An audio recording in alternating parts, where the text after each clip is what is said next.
Voilà, donc, je vais vous parler ce soir de l'occultisme, des forces occultes, qui est un terme générique qui comprend, évidemment, beaucoup plus que le magnétisme et le pendule, etc. C'est beaucoup plus large. Et cela recouvre toutes les réalités contre lesquelles je veux vous mettre en garde. Alors, je vais vous exposer différents aspects de ces choses-là. Mais tout de suite, je me réfère au livre de Louis Bérémy, qui est la vérité sur le pendule et le magnétisme, qui est l'ouvrage absolument incontournable sur la question, qui est relativement succinct. Bon, il fait quand même 200 pages, mais se dire, c'est des petites pages. Et surtout, il fait le catalogue et il donne des extraits de tous les livres du 19e qui traitent de la question.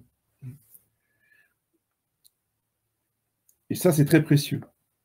Ça donne un aperçu vraiment complet de ce sujet-là. Alors d'abord, on va essayer de définir l'occultisme. D'abord, essayons de poser une définition.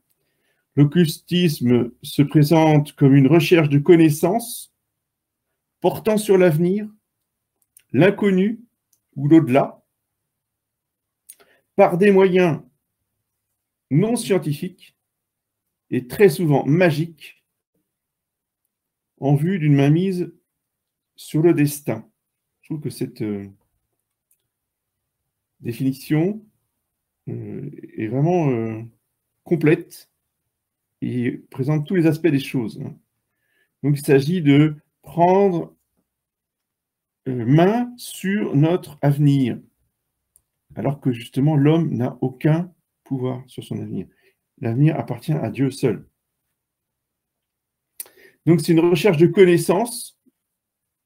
Et ensuite, deuxième aspect de l'occultisme, c'est une recherche de puissance, et de puissance magique, pour agir contre la maladie ou un mal, ou pour bien faire du mal aux autres. Alors, le domaine de l'occultisme comprend tout ce qui touche à la divination. La divination, c'est vouloir connaître l'avenir. Donc, c'est la cartomancie, tireuse de cartes, la chiromancie, la radiesthésie, l'astrologie divinatoire, et je précise bien divinatoire, parce qu'il y a une astrologie qui n'est pas divinatoire, qui est tout à fait correcte, mais on parle de l'astrologie divinatoire, Madame Soleil, qui va vous dire si vous avez un accident en 2023. Ça, c'est la pure divination. Ensuite, les guérisseurs, conjuration magique des maladies, magnétisme guérisseur, le spiritisme, la médiumnité, la parapsychologie, donc tout ce qui concerne la clairvoyance, la précognition, la psychokinésie, oui, et en général, tout ce qu'on appelle l'hypersensibilité. Les hypersensibles, en fait, c'est un nouveau nom moderne qui vient de sortir, qui, en fait, recouvre la médiumnité. Et comme la médiumnité fait peur, alors on a passé, alors, entre les médiums et les hypersensibles, on a le channeling. C'est quand on dit en anglais, ça n'a plus rien à voir, vous voyez, c'est tout sympathique. Channel, c'est un canal. Le médium ou canal, c'est la même chose. Canal entre un esprit et les autres.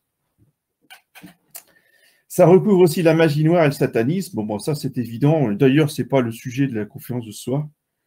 On ne va pas parler de magie noire et de satanisme trop, parce que je vais vous mettre en garde plutôt contre la magie blanche. Donc, le mot occulte vient du latin occultus, dont le sens est caché, dissimulé, mystérieux, secret. On appelle sciences occultes des doctrines et pratiques secrètes qui font intervenir des forces qui ne sont reconnues ni par la science, ni par la religion, excellente définition du dictionnaire Petit-Robert. Doctrine pratique secrète qui font intervenir des forces qui sont ni scientifiques ni religieuses, mais qui requièrent une initiation. Ça, c'est le mot-clé, le mot important. Et c'est en dehors de la religion et de la science, mais nécessite une initiation. Dès que vous avez une initiation, c'est diabolique. Oui. Vous allez me dire, ah mais oui, mais les pères de l'Église nous parlent de l'initiation chrétienne. Oui, parce que l'initiation, d'abord, c'est catholique. Et comme tout ce qui est catholique, ça nous est volé par le démon, qui est le singe de Dieu, donc lui, il a fait son initiation magique, maçonnique, yogi, etc., etc., etc. Oui. L'occultisme prétend nous faire connaître ce que la science authentique ne peut atteindre et ce que la révélation divine laisse dans l'ombre. Ah oui, parce qu'il y a tout un tas d'aspects dans les évangiles ou dans le Nouveau Testament qui sont laissés de côté. Saint Jean dit bien à la fin de son évangile que s'il fallait écrire tout ce qu'avait dit et fait notre Seigneur, il faudrait des kilomètres de livres. Et donc, ils ont choisi. Alors, les occultistes prétendent pouvoir connaître justement ce que les autres ne connaissent pas. C'est ça que ce qui va avec l'occultisme, c'est l'ésotérisme. Une doctrine cachée au peuple, mais que seuls certains initiés peuvent avoir accès grâce à l'initiation.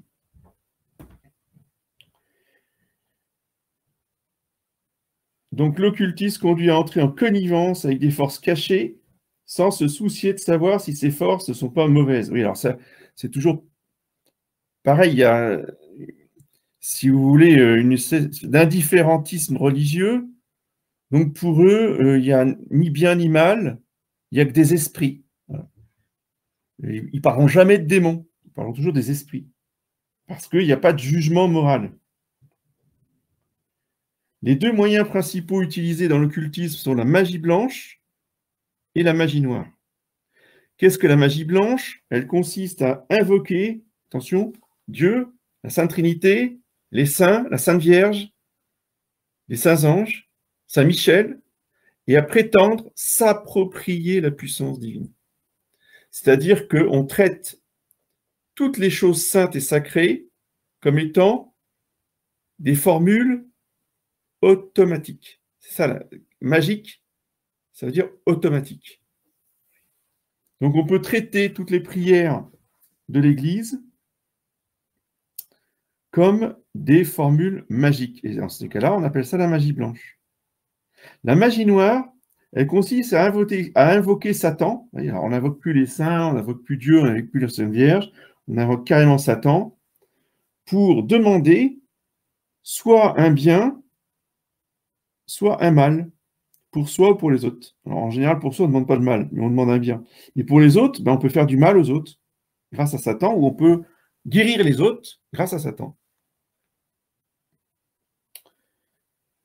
Les pratiques magiques recherchent la guérison, la préservation des difficultés, la puissance. Donc ça nourrit un ego surdimensionné parce que ça nous fait croire qu'on est des dieux. D'ailleurs, ils parlent tous de l'étincelle divine qui est en nous. L'occultisme va libérer l'étincelle divine qui est en chacun de nous. La réussite matérielle, humaine, évidemment. Le rite magique est souvent composé d'une invocation, d'une formule et éventuellement d'un geste symbolique. Ça ne veut pas dire que le geste symbolique soit mauvais en soi, mais il devient magique lorsque l'on croit que, lié à une formule ou à une invocation, à un esprit, eh bien, automatiquement qu'on fait le geste, on aura un effet, l'effet désiré.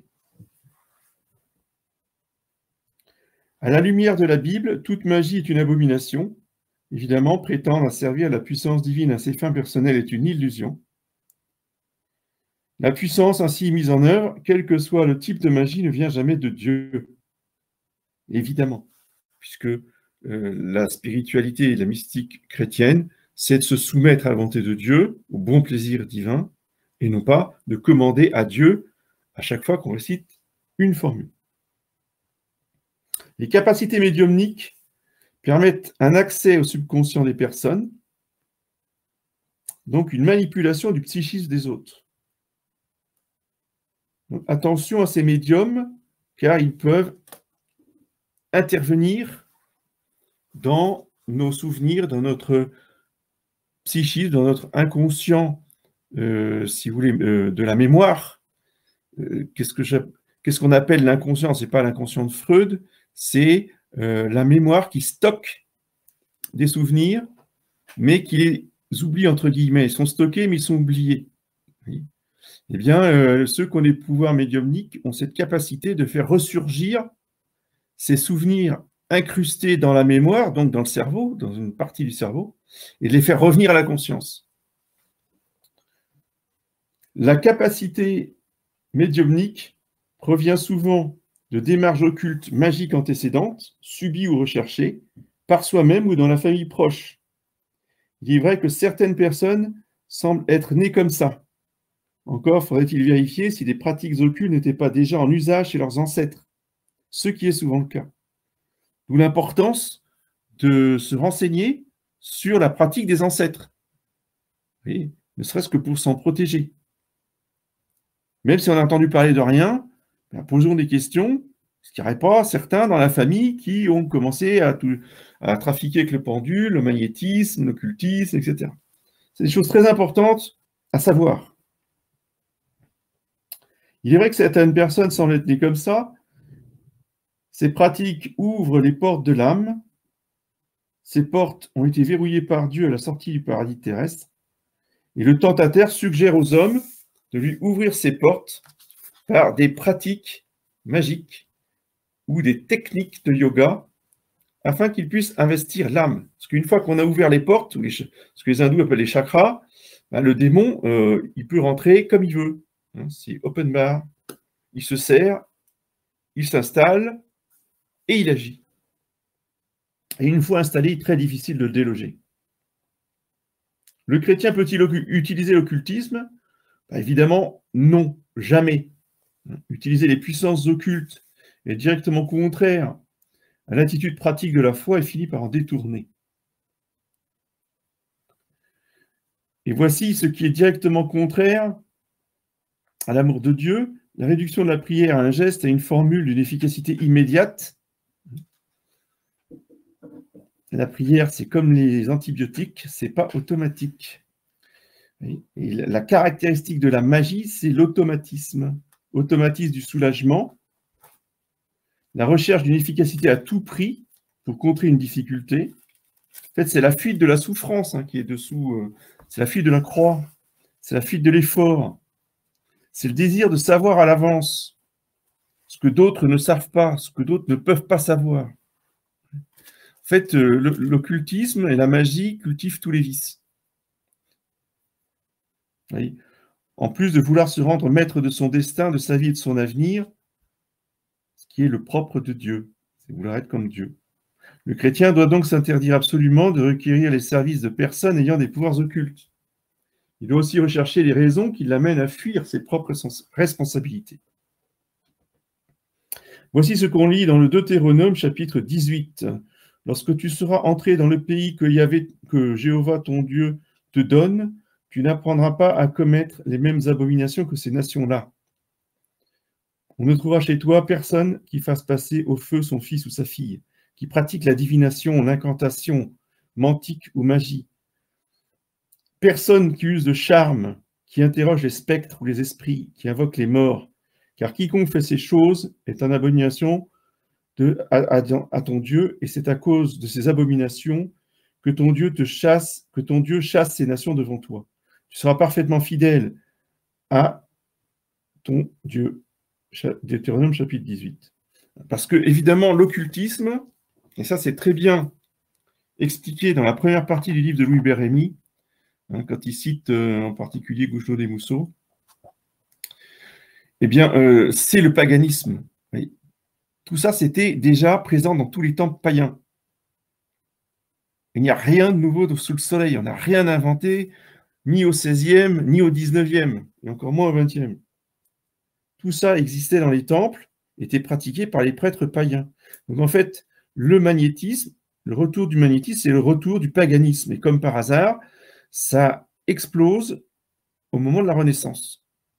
Juste au moment où les catholiques d'Europe sont fascinés par le monde païen. Et c'est un châtiment. Toutes les formes de divination sont à rejeter, aussi bien le secours à Satan ou aux démons que l'évocation des morts ou d'autres pratiques supposées à tort dévoiler l'avenir. Alors, le marque de café, les cartes, enfin bon, tout ce que vous voulez, hein. Le vol des oiseaux.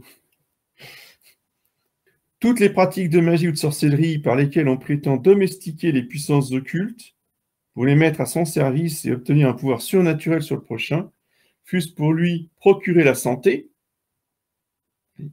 sont gravement contraires à la vertu de religion. Ces pratiques sont plus condamnables encore quand elles s'accompagnent d'une intention de nuire à autrui et qu'elles recourent à l'intervention des démons. Il faut savoir aussi que les pratiques occultes ont des effets nocifs graves. On peut trouver chez quelqu'un qui pratique l'occultisme les symptômes suivants, ce qui ne veut pas dire que ceux qui ont ces symptômes pratiquent nécessairement l'occultisme. Mais quand il y a un faisceau, quand il y a la checklist complète, faut quand même se poser des questions. Sur le plan du caractère, insensibilité, égoïsme, isolement sur soi. Les passions, humeur querelleuse colérique, sexualité exacerbée et anormale, tendance aux actes de violence et aux crimes. Je pense là, l'explosion de l'homosexualité, des transgenres et tout ça, c'est lié à la pratique de l'occultisme par les parents. On fait tourner les tables depuis qu'on est jeune, au lycée, etc. Et puis on a des enfants qui veulent changer de sexe. Voilà, c'est le résultat. Les troubles psychologiques et psychiques, dépendance de plus en plus grande, fuite des responsabilités concrètes, mélancolie, obsession, idée de suicide, crise d'angoisse.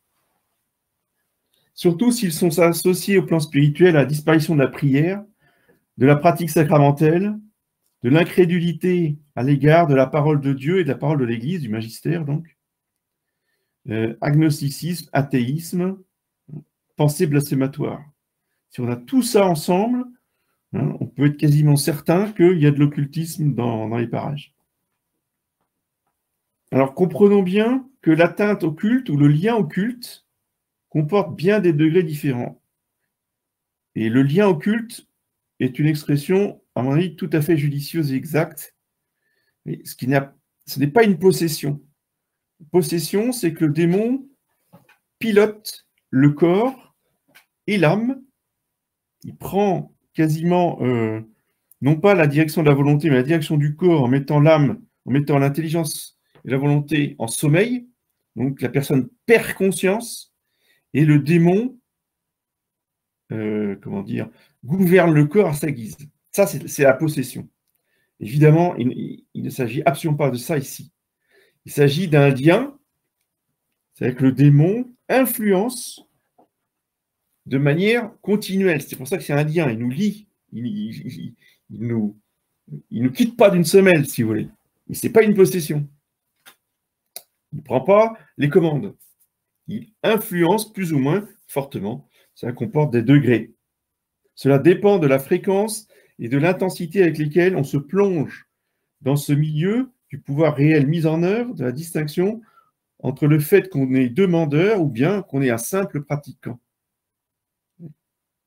Il faut éviter de tomber dans deux extrêmes, soit de crier à possession démoniaque, soit de minimiser l'effet destructeur des pratiques occultes. Alors que faut-il faire pour en être délivré ? Les liens spirituels peuvent demeurer longtemps insoupçonnés. Lorsqu'ils sont discernés et identifiés, il faut que la personne désire être libérée de ces liens. Il faut ensuite qu'elle se repente, donc qu'elle se confesse, qu'elle demande pardon à Dieu pour ses pratiques, qu'elle évidemment aille au sacrement de pénitence, en s'adressant à un confesseur expérimenté et qui connaît ces phénomènes, parce que malheureusement, très peu de prêtres connaissent bien ces phénomènes. Et, ça, c'est dû au fait qu'au séminaire, on ne forme pas les prêtres au combat contre l'occultisme. Si on en parle pendant 3 minutes ou 5 minutes, c'est peut-être...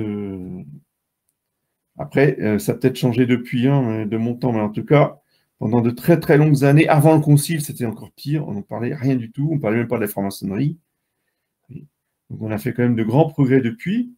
On a dénoncé les francs-maçons, on a dénoncé les modernistes, etc. On parle un petit peu de la superstition, mais si vous prenez, pour vérifier ce que je dis, il suffit de voir un manuel de théologie morale. Hein. Les manuels de théologie morale, les questions d'occultisme et de superstition, c'est quelques paragraphes, c'est une page et demie à peine, hein. C'est tout, sur 3 gros volumes. Bon. C'est comme ça, simplement, il faut le savoir, il faut en être conscient et chercher une personne éclairée. Il faut renoncer dans l'avenir à toute pratique occulte. Il faut demander à un prêtre l'exorcisme de Léon XIII et le réciter soi-même. Voilà, donc ça, c'est ce qu'il faut faire pour être délivré des liens spirituels. Alors, toutes les pratiques ne sont pas forcément occultes, mais certaines le sont grandement. Pourquoi il est nécessaire de s'informer pour mieux comprendre. Donc, au bout de la chaîne, il y a la superstition. Donc, c'est ce qu'il y a de moins grave. La superstition, c'est ce qu'il y a de...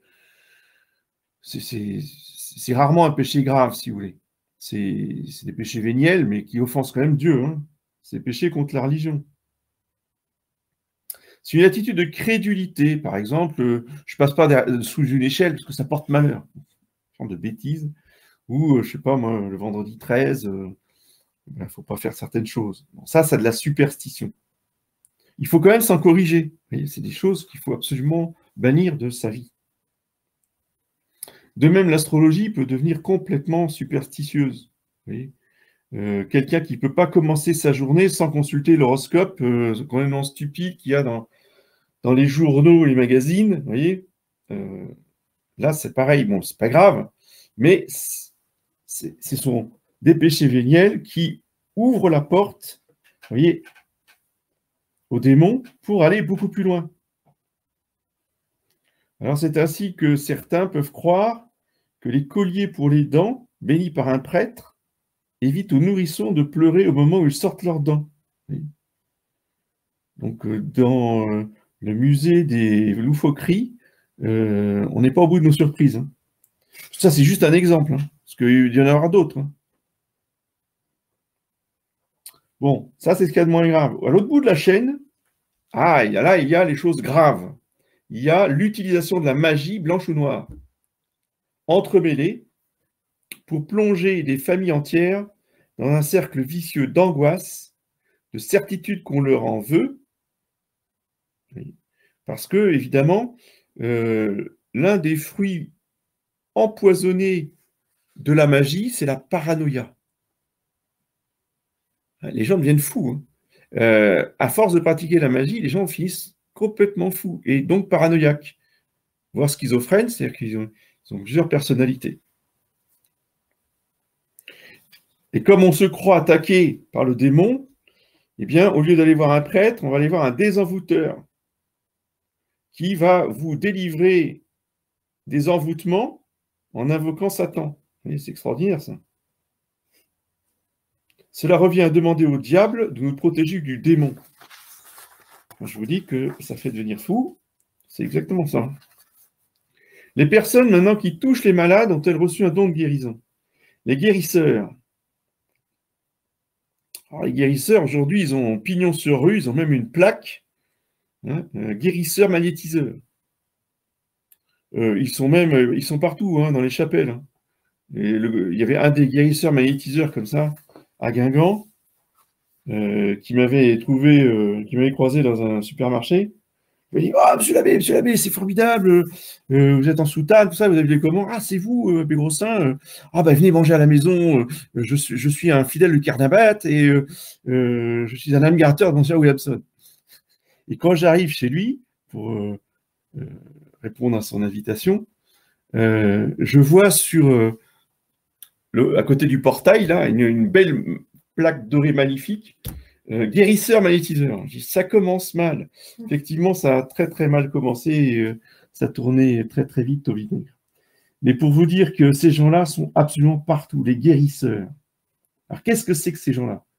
Ils font disparaître la douleur d'une façon quasi instantanée, mais non la cause de la douleur, qui demande généralement à être soignée. Ce sont souvent des personnes de bonne foi qui sont croyantes, comme le mien que j'ai été voir là, hein, un messe Saint-Pie V, la fraternité Saint-Pie X, tous les dimanches. Et sa fille était à l'école à Carnaval, s'il vous plaît. Donc, ces personnes-là prient et font prier les autres. Dans leur maison, on trouve généralement beaucoup de signes religieux, des statues de la Sainte Vierge, des crucifix, etc. Des photos de Karol Wojtyla, ou alors, comme mon guérisseur à moi, là, que j'avais été voir, il y avait les portraits de tous les bras droits d'Adolf Hitler, vous voyez, par exemple. Chacun met... mais en général, le démon signe toujours sa présence. Vous voyez, il y a toujours un détail qui trahit les choses. Certains font cela avec le désir de rendre service, et sincèrement, si vous voulez, ils ont vraiment le souci d'aider les autres. D'autres y ajoutent l'intérêt pour votre porte-monnaie, mais pas tous. Et ceux qui portent de l'intérêt à votre argent sont les moins dangereux, parce qu'on s'en méfie, vous voyez, surtout s'ils sont chers. Tandis que s'ils sont détachés, ah non, non, non, je ne fais rien payer, je ne demande rien, alors ceux-là, ils sont beaucoup plus dangereux, parce que beaucoup plus séduisants. Dire, oh, c'est quasiment des saints, vous voyez, ils ont un don, ils ne font pas payer. Mais ils se font payer. Comment?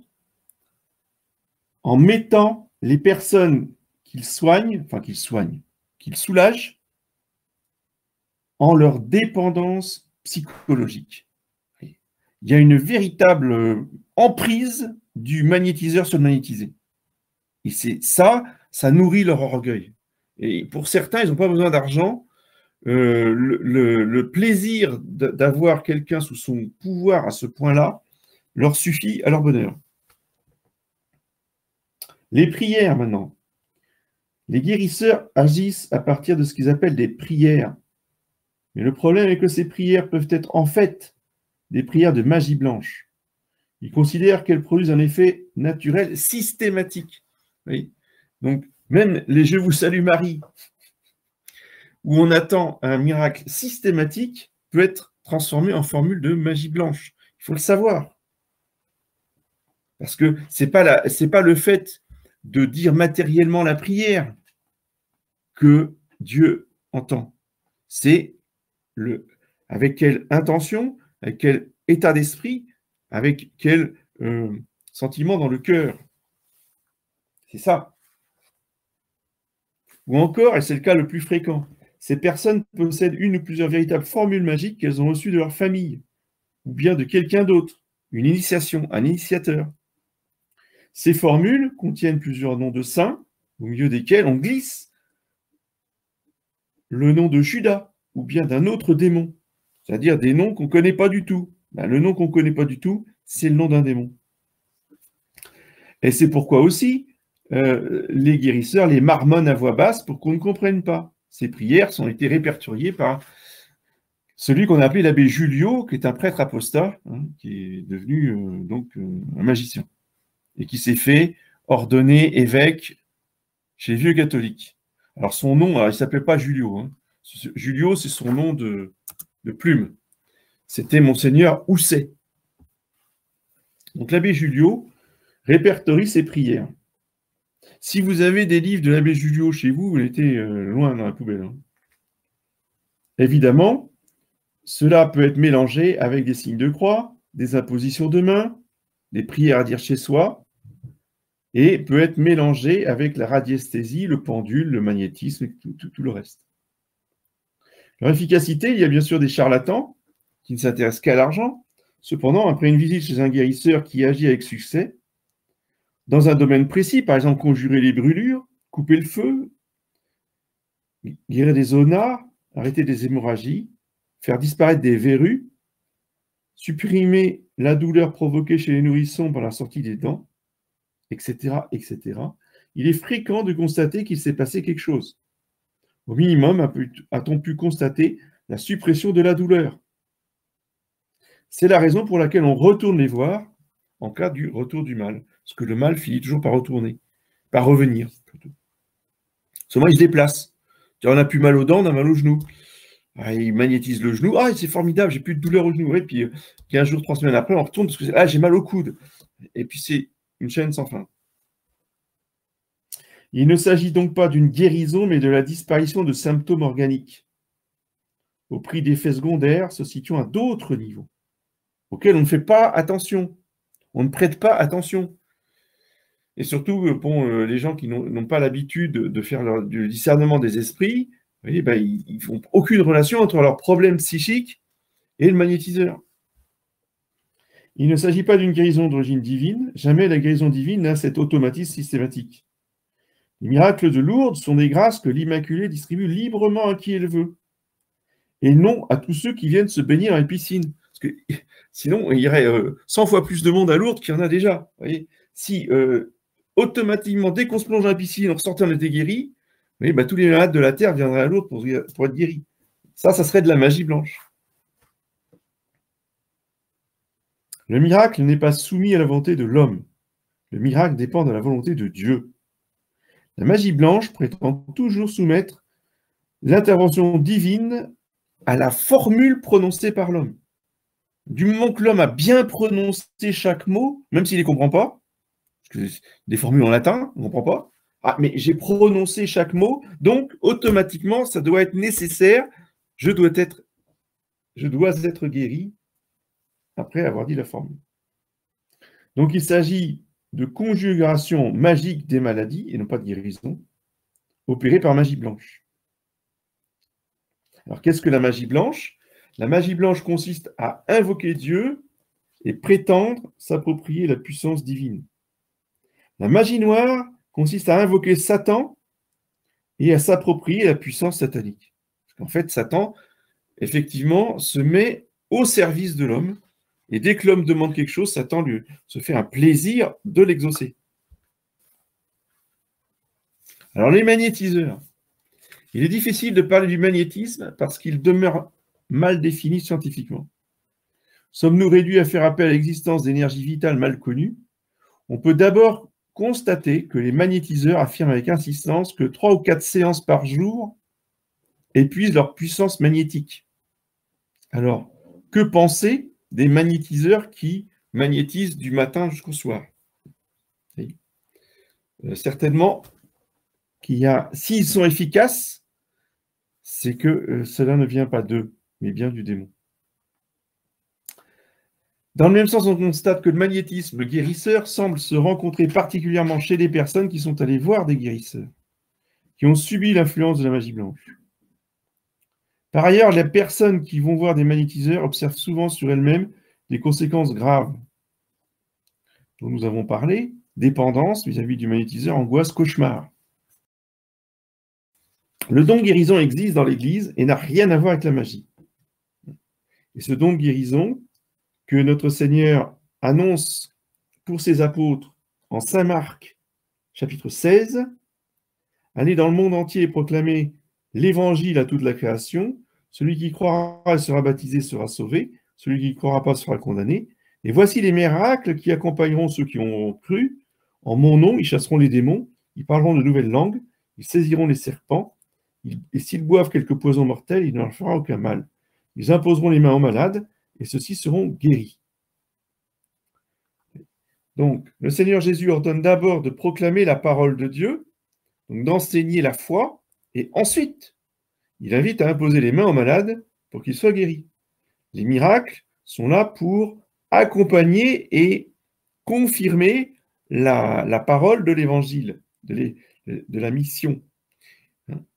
Ils n'existent pas tout seuls, ils existent lorsque l'on proclame le salut en Jésus-Christ. Et en Jésus-Christ seul, pas dans les autres idoles ou les autres religions. Alors que justement, la caractéristique des magnétiseurs, très souvent, peut-être pas ceux qui sont dans les chapelles Saint-Pie V, mais les autres, c'est un grand œcuménisme. Vous avez une statue de Bouddha, vous avez Vishnu avec tous ses bras, là, etc. Et Notre-Dame de Fatima, le Sacré-Cœur, Saint-Joseph, et puis je ne sais quelle divinité. Ça, c'est l'esprit occulte. Alors que le don de guérison, qui est un charisme du Saint-Esprit, vous voyez, eh bien, vient pour confirmer la pure doctrine de la foi et du magistère de l'Église. De même que pour ce qui est des effets de ce don de guérison, de ce charisme, il n'est jamais automatique. Même les saints ne guérissent pas tout le monde. Ils guérissent certaines personnes, oui, mais il y a certaines personnes qui n'arrivent pas à guérir parce que Dieu ne le veut pas, tout simplement. Parce que pour ces personnes-là, être malade, eh bien, c'est le moyen qu'il leur donne pour se sauver. Donc, comme il veut avant tout le salut des âmes, Dieu ne guérit pas un certain nombre de personnes pour qui la guérison serait pour elle une occasion de se damner. Donc certaines personnes sont capables de pénétrer dans le psychisme des autres pour y apprendre des événements vécus dans le passé. Nous gardons tout ce que nous avons vécu en mémoire. Nous pouvons ne plus nous souvenir de quelque chose et en garder pourtant toujours la trace en nous. Une personne ayant des capacités médiumniques pourra soutirer ces renseignements et nous les restituer avec force détail, ce qui ne manquera pas évidemment de nous plonger dans la stupéfaction. Et nous aurons tendance à accorder crédit à ce qui sera dit sur notre avenir. En fait, nous aurons simplement subi une investigation psychique qui peut s'apparenter à un viol. Certains occultistes ou magnétiseurs vont encore plus loin et se fatiguent un peu moins, disons, parce qu'ils laissent vraiment le démon faire le travail. C'est-à-dire qu'ils mettent la personne sous hypnose et ils demandent à la personne de raconter tout son passé. Et là, c'est le démon qui va lire dans la mémoire justement tout ce qui a été enregistré et qui révèle au magnétiseur tout le passé de la personne. Donc, l'hypnose est à proscrire absolument. Se faire hypnotiser, c'est comme pour l'ouverture des chakras, c'est donner les clés du camion au démon, puis tu fais ce que tu veux. Parce que les médiums sont capables d'induire des ordres, elles peuvent lier la liberté des autres pour que certains événements se produisent effectivement dans l'avenir. Il y a la connaissance du passé et il y a des ordres donnés à la personne pour qu'elle fasse certaines choses en dehors de sa liberté et de sa volonté. C'est extrêmement dangereux. Et cela peut conduire à de véritables catastrophes. Bon, le spiritisme, c'est la vocation des esprits des morts, donc des spectres. Évidemment, les morts ne peuvent pas communiquer avec les vivants. Donc c'est forcément un démon qui connaît parfaitement la vie des défunts, qui vient parler en empruntant la voix du défunt, éventuellement, en tout cas en racontant toute sa vie, il n'y a pas de problème. Vous allez me dire, oui, mais il y a bien des âmes du purgatoire qui, on connaît, sont intervenues souvent pour demander des prières. Oui, d'accord. Les âmes du purgatoire, c'est elles qui viennent, on ne les invoque pas. Si on en invoque, c'est le démon qui vient. Si on n'invoque pas, eh bien, avec la permission de Dieu, évidemment, les âmes du purgatoire peuvent venir se manifester pour demander des messes, mais elles ne quittent pas le purgatoire pour autant. Oui. C'est très mystérieux. Mais il n'y a pas de déplacement, si vous voulez, du purgatoire sur la Terre. L'astrologie. Alors, petite mise au point sur l'astrologie, parce que j'entends beaucoup de bêtises à ce sujet. Vous voyez. Donc, j'ai bien dit que ce qui était interdit par l'Église, c'est l'astrologie divinatoire. Est-ce que en mai 2023, je vais pouvoir gagner une grande somme d'argent? La spécialiste, ça, c'était, je ne sais pas si elle sévit encore celle-là, mais enfin, très longtemps dans ma jeunesse, c'était Madame Soleil. Oui, mais Il y en a d'autres, hein, mais elle était très connue, celle-là. Très connue pour ses prédictions bidons. C'est-à-dire qu'elle nous annonçait tout un tas d'événements pour l'année qui ne se réalisaient quasiment jamais. C'est quand même un tour de force, parce que chaque année, elle revenait au mois de janvier pour faire ses prédictions. Oui. Ils n'ont même pas peur du ridicule. Bref. Mais justement, saint Thomas, lui, fait le point sur la véritable astrologie dans un opuscule sur la consultation des astres. Voilà ce que dit saint Thomas. Il te faut donc tout d'abord savoir que la puissance des corps célestes s'étend à la motion des corps inférieurs. C'est capital de comprendre que tous les astres, tous les grandes planètes ont une influence sur la Terre, sur la matière. Alors évidemment, la plus connue, et ça c'est d'expérience universelle, la Lune par rapport aux marées. Tout le monde sait maintenant que c'est la Lune qui entraîne la mer d'un côté et de l'autre, de l'océan. Saint Augustin dit en effet dans le 5e livre de la Cité de Dieu, il n'est pas absurde de dire que certains astres peuvent donner lieu à des changements corporels. C'est la raison pour laquelle il semble n'y avoir pas de péché dans le cas où quelqu'un recourt au jugement des astres pour connaître à l'avance certains effets corporels de leur activité, comme par exemple une tempête ou un temps serein, la santé ou la faiblesse d'un corps, la fécondité ou la stérilité des fruits, ainsi que d'autres choses de cette sorte qui tombent sous le coup des causes physiques et naturelles et de l'observation. Par exemple, vous avez le calendrier lunaire, hein, où en fonction du fait que la Lune croisse ou décroisse, eh bien, ce sont les racines qui se développent, ou au contraire, ce sont les feuilles ou les fleurs. Ça, c'est de l'observation multiséculaire. C'est l'influence de l'astre de la Lune. De même que, bon, le jour de pleine lune, eh bien, il y a plus de naissances dans les maternités. C'est un fait observé. En vérité, tous les hommes recourent à certaines observations des corps célestes en vue de connaître des effets de cette sorte. Les agriculteurs sèment et moissonnent à des périodes précises, définies d'après l'observation du mouvement du soleil. Les marins évitent de naviguer lorsque la lune est pleine, ou les nuits sans lune. Les médecins examinent les maladies à des jours critiques déterminés par le cours du soleil et celui de la lune. Il n'y a aucun inconvénient à faire usage d'un jugement astral fondé sur l'observation d'étoiles plus cachées que le soleil et la lune. Parce que les autres planètes, oui, nous influencent. Mais ce n'est qu'une influence. Ce n'est pas une détermination. Ce n'est pas parce que telle planète va nous influencer favorablement, va nous aider dans certains domaines, en provoquant dans notre corps, dans nos humeurs, si vous voulez, des choses positives, va nous stimuler, va nous donner de l'énergie. Vous traversez la rue sans regarder, voyez, avec toutes les planètes que vous aurez sur la tête qui vous seront favorables, vous serez écrasé et mort si la voiture arrive très vite. Il ne faut pas devenir... C'est ça, la superstition, ça fait devenir complètement idiot. Non, il faut raison garder. Une influence, c'est rien de plus qu'une influence, pas plus que ça. Il faut absolument maintenir que la volonté de l'homme n'est pas sujette à la nécessité astrale, sans quoi ça serait fini du libre arbitre. Et sans libre arbitre, les bonnes actions ne seraient pas méritoires pour l'homme. Et là, on quitte la doctrine catholique. C'est pourquoi tout chrétien doit tenir avec une totale certitude ce qui dépend de la volonté de l'homme. Ce qui dépend de la volonté de l'homme n'est pas soumis à la nécessité des astres. À l'influence des astres, oui. À la nécessité des astres, non.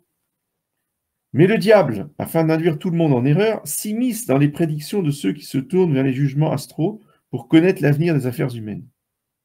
C'est pourquoi saint Augustin dit dans son commentaire sur la Genèse qu'il faut reconnaître que lorsque les astrologues disent vrai, c'est en raison de quelque influence très occulte que les esprits humains subissent à leur insu. Et lorsque cela se produit avec l'intention de tromper les hommes, c'est l'œuvre d'esprits immondes et séducteurs, qui peuvent avoir des affaires temporelles, une connaissance vraie. Oui.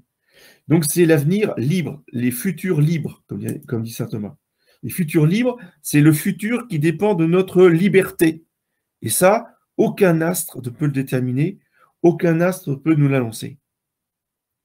Si un astrologue le fait, c'est qu'il utilise la science du démon. Maintenant, dit saint Thomas, l'influence des astres sur le caractère et le tempérament des nouveau-nés est une évidence d'expérience. Les astres ayant une influence physique, ils ont donc nécessairement une influence sur nos corps en formation dans les entrailles maternelles. Donc les caractéristiques, les profils psychologiques des signes du zodiaque sont tout à fait exacts. Ce qui est condamnable, c'est de vouloir prévoir les décisions libres dans le futur. On y risque surtout une dépendance par rapport aux prédictions. Chercher l'assurance tout risque par rapport à l'avenir constitue une offense grave contre la providence. Ne rien faire sans consulter son horoscope quotidien relève de la pathologie mentale. On finit par perdre l'usage normal de la réflexion et la mise en œuvre normale de l'esprit d'initiative. On peut ainsi se plonger dans une paralysie malsaine qui s'enracine dans la peur et dans l'angoisse. On peut développer ainsi un attrait pour la divination et chercher par d'autres supports, par d'autres moyens qui, eux, deviennent carrément pécamineux, carrément magiques, voyez, la connaissance de l'avenir. Donc l'astrologie mal comprise, dévoyée par le démon, est une porte d'entrée à toutes les pratiques occultes. C'est pour ça que c'est dangereux. Alors maintenant, le pendule et la radiesthésie. La radiesthésie courante cherche à chercher les sources, les métaux, avec une baguette ou un pendule. Le père Lebrun, théologien du XVIIe siècle, affirme « Aussi obéissante qu'intelligente, la baguette lit les pensées de son maître, répond à sa confiance, trouve des sources, des mines, guérit même des fractures, réduit les luxations et découvre les voleurs. La baguette qui tantôt découvre les sources, tantôt les volontés ou les choses cachées, obéit à un agent intelligent. Car si l'effet ne peut être produit ici par la matière qui ne peut connaître l'intention, la matière, c'est le plastique ou le métal dont est fait le pendule, il faut nécessairement admettre des esprits qui font tourner le pendule. Et si Dieu n'en peut être l'auteur, il faut que ce soit des esprits séducteurs. Donc on se sert du pendule pour obtenir toutes sortes de renseignements sur le passé ou sur le présent. Vous voyez, là, c'est de la divination. Pourvu que l'on se concentre sur un objet ou sur une photo. On peut utiliser le pendule pour localiser une maladie ou établir un diagnostic. On connaît des homéopathes, voyez, qui utilisent le pendule pour savoir quel granule il faut donner. Au cours d'une rencontre avec un radiesthésiste, si les renseignements fournis sont parfaitement exacts, il y a intrusion dans le subconscient du consultant grâce à des pouvoirs occultes. Le pendule n'a aucun pouvoir. Il n'est qu'un support secondaire qui sert à mettre en œuvre des pratiques divinatoires. Celles-ci peuvent donner lieu à l'exercice de capacités médiumniques. Il ne faut jamais se servir d'un pendule. Un catholique ne touche pas le pendule. Le simple fait de s'amuser en pensant qu'un pendule puisse formuler une réponse positive ou négative à une question précise est non seulement un acte de crédulité, mais également la porte ouverte au glissement vers une autre forme de radiesthésie qui est la radiesthésie spirite. Et je raconte souvent cet exemple parce que ça m'a quand même beaucoup frappé. Un séminariste à Icône, qui était avec moi au séminaire, qui était un ingénieur, quelqu'un de très, très rationnel, très matheux, bon, qui avait son diplôme d'ingénieur. Ce pas vraiment des gens qui sont disposés, si vous voulez, à la superstition. Et lui, il ne croyait absolument pas dans le pendule. Et il y avait un autre séminariste qui, lui, faisait du pendule toute la journée, enfin j'exagère un peu, mais il faisait du pendule à tout bout de champ, qui lui a dit, mais je vous assure, vous essayez, vous verrez, ça marche. Et l'autre, il était goguenard, il dit, j'y crois pas une seconde. Bon, allez, passez-moi votre pendule, je vais essayer. Et puis bon, il avait gardé le pendule, et puis il s'est dit, bon, je vais faire ça, quand j'aurai un peu de temps, je vais m'organiser des questions, puis on verra bien ce que ça donne. Et quand il a commencé à poser des questions au pendule que le confrère lui avait passé, Il m'a dit, j'ai jamais eu peur de toute ma vie. Et ce séminariste-là, il avait au moins 34 ans, c'était une vocation tardive. Pourquoi? Parce que le pendule s'est mis à tourner à toute vitesse dans sa main et il ne pouvait plus l'arrêter. Donc là, pris de panique, il est allé dans les toilettes, il a jeté le pendule dans les toilettes, il a tiré la chasse d'eau et il a dit plus jamais je toucherai un pendule. D'accord? Et après, je peux vous dire qu'il a bien secoué le séminariste qui lui avait passé le pendule en lui disant mais vous êtes complètement cinglé de faire ces choses-là, c'est hyper dangereux. Enfin, je veux dire, là, il a touché du doigt, enfin, avec son pendule, il est rentré en contact avec un démon, c'est évident. Donc ça, c'est une expérience très intéressante de quelqu'un qui n'y croyait absolument pas et qui a voulu essayer pour montrer que c'était de la supercherie. Eh bien, finalement, il a dit, c'est pas du tout de la supercherie. En conclusion, nous lisons dans la vie de Sainte Jeanne d'Arc et de Saint Bernard qu'ils refusèrent d'être guéris par les passes magnétiques d'une guérisseuse. Nos pères au Moyen-Âge savaient d'instinct que ces pratiques étranges ne venaient pas de Dieu. Le sens de la foi alerte l'âme soucieuse d'aimer Dieu et d'éviter le péché véniel. Ces passes magnétiques sont étrangères à la tradition catholique. Baguettes et pendules ont été trouvés dans de nombreux tombeaux égyptiens. Toujours dans le paganisme, on retrouve ça partout. Les baguettes, les pendules, le magnétisme. Donc des tombeaux égyptiens de la vallée des rois. Leur usage ésotérique était réservé aux seuls initiés au mystère, c'est-à-dire les prêtres et les magiciens. Dieu, dans l'Écriture, condamne ces pratiques d'interrogation du bois. Parce que la baguette, enfin le pendule, si vous voulez, c'est juste une transformation moderne de la baguette. Et la baguette, elle doit être en bois de noisetier, si mes souvenirs sont bons.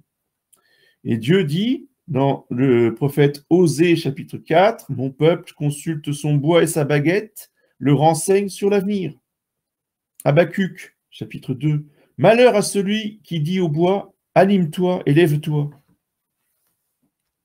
Vous voyez, c'est précis. Anime-toi, c'est-à-dire qu'il faut. Le bois, il se lève, hein, la baguette de sourcier, elle se lève et elle tourne. Hein. Anime-toi et lève-toi. Tertullien enseigne, les démons se donnent pour guérir les maladies. Quelles sont les guérisons qu'ils s'attribuent? Ils commencent par rendre l'homme malade, puis ils prescrivent des remèdes nouveaux et même contraires pour faire croire au miracle. L'application faite, ils ôtent le mal qu'ils ont eux-mêmes communiqué et font croire qu'ils l'ont guéri. On ne peut plus simple, c'est un jeu d'enfant pour le démon de provoquer des maladies et ensuite de les faire partir ou de déplacer la douleur par l'action du magnétiseur. De l'aveu même des pendulistes, il faut attendre la Renaissance pour entendre parler des baguettes.